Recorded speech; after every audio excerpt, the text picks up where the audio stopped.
Après avoir assisté à l'extraction du taxi, Mortimer et le professeur Labrousse retrouvent leur voiture. Pour respecter le sens unique de circulation sur la route des Prés de Buc, ils décident de rentrer à Jouy en passant par la Butte aux Vaches. La Butte aux Vaches est un chemin forestier particulièrement abrupt. C'est avec leur jeep que les soldats américains, présents à Buc à la Libération, aimaient gravir ce chemin pentu. Au pied de la Butte aux Vaches, vous pouvez découvrir un chêne séculaire, le chêne de Louis XIV. La légende dit que Louis XIV s'y abritait pour observer la construction de la machine de Buc. La machine de Buc, une grande roue à aubes de 20 mètres de diamètre, a été construite au moulin de Launay, à l'emplacement actuel de la digue de l'étang de la Geneste. Elle montait l'eau de la Bièvre jusqu'à la colline de Satory pour alimenter les fontaines du château de Versailles. Véritable précurseur de la machine de Marly, la grande roue a fonctionné durant 14 ans jusqu'à la construction de l'aqueduc. Depuis la Butte aux Vaches, vous pouvez admirer le bucolique paysage de la vallée de la Bièvre.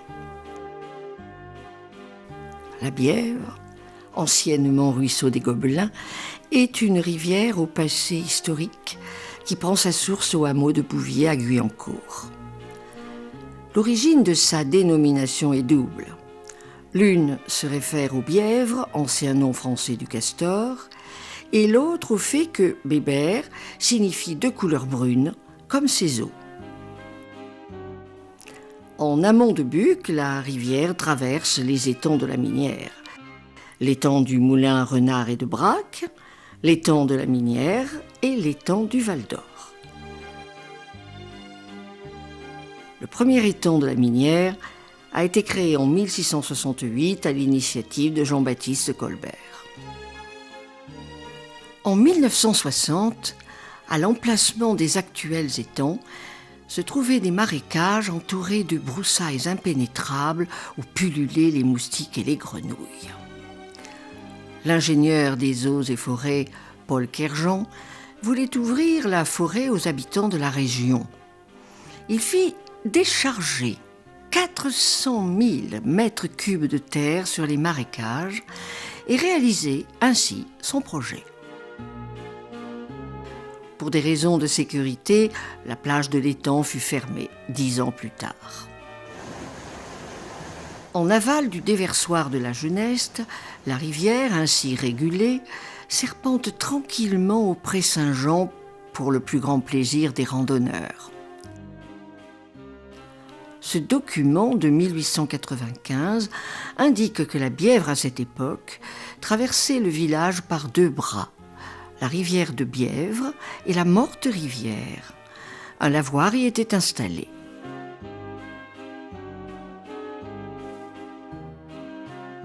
Aujourd'hui, la rivière est unique, mais une dérivation de trop-plein crée un second flux. Les 2 cours d'eau traversent en souterrain la place de la République et se rejoignent dans le bois des Arcades. Mais dans quel étang le taxi est-il tombé ?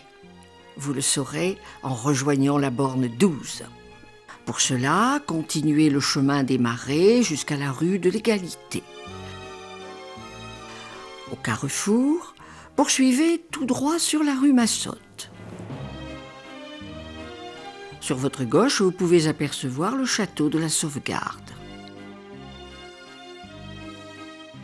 Au premier virage de cette rue, prenez à droite un chemin en pente dans le bois des Arcades. Continuez le chemin jusqu'à atteindre une allée forestière que vous prenez par la gauche. Au bout de quelques centaines de mètres, près d'un petit pont, vous trouverez la borne 12 nommée la Sauvegarde.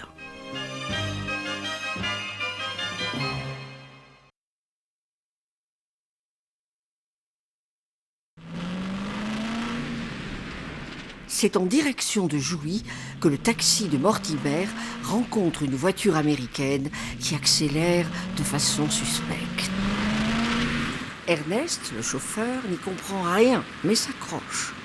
Oubliant la pluie et la route glissante, il vire à la corde et, accélérateur pied au plancher, fonce pour les rattraper. Mais Ernest perd le contrôle du véhicule qui quitte brutalement la route, dévale une pente et vient piquer du nez dans un étang. De quel étang s'agit-il ? À l'issue de ces différentes investigations, Mortimer pense finalement que c'est dans l'étang du parc de la Sauvegarde, nommé autrefois parc de Troussalé, que le taxi a fini sa course. Au XVIIIe siècle, pour assainir cette zone, 2 étangs sont creusés et l'extraction des matériaux a servi à la construction de l'aqueduc réalisé en 1684. Autrefois, sur le domaine de la Sauvegarde, était construit un moulin sur la Bièvre. En 1863, à l'emplacement de ce moulin, a été édifié le château de la Sauvegarde, appelé à cette époque château de l'Ermitage ou de Troussalé. Pierre-Charles Huguier, chirurgien en chef de l'hôpital Beaujon à Paris, en a été le premier propriétaire. En sa mémoire, une avenue de Buc porte son nom. Depuis 1945, le domaine appartient à l'association départementale de la sauvegarde des Yvelines. Profitant d'un parc de 6 hectares, la DSEA y construit son propre centre de formation. Buc Ressources. Campus des métiers du social est un centre régional de formation aux métiers de l'éducation spécialisée, de l'accompagnement social, médico-social et de l'aide à la personne. Cet établissement scolaire accueille près de 1000 étudiants chaque année et les prépare aux examens supérieurs. Le campus est intégré au cadre associatif de la sauvegarde des Yvelines, association qui accueille, conseille et oriente chaque jour depuis presque 150 ans plus de 5000 personnes en difficulté ou fragilisées. Dans le parc de la Sauvegarde, vous retrouvez la Bièvre qui coule à son rythme jusqu'à s'engouffrer sous les arcades.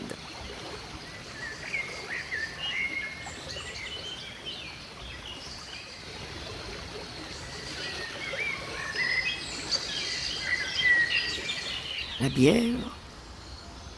Les Bucquois ont dû maîtriser ses caprices au fil du temps, mais ont su également se servir de sa pureté. C'est le cas pour les blanchisseries. L'eau constitue un des éléments forts de l'identité de Buc. Elle est symbolisée dans le blason de la ville.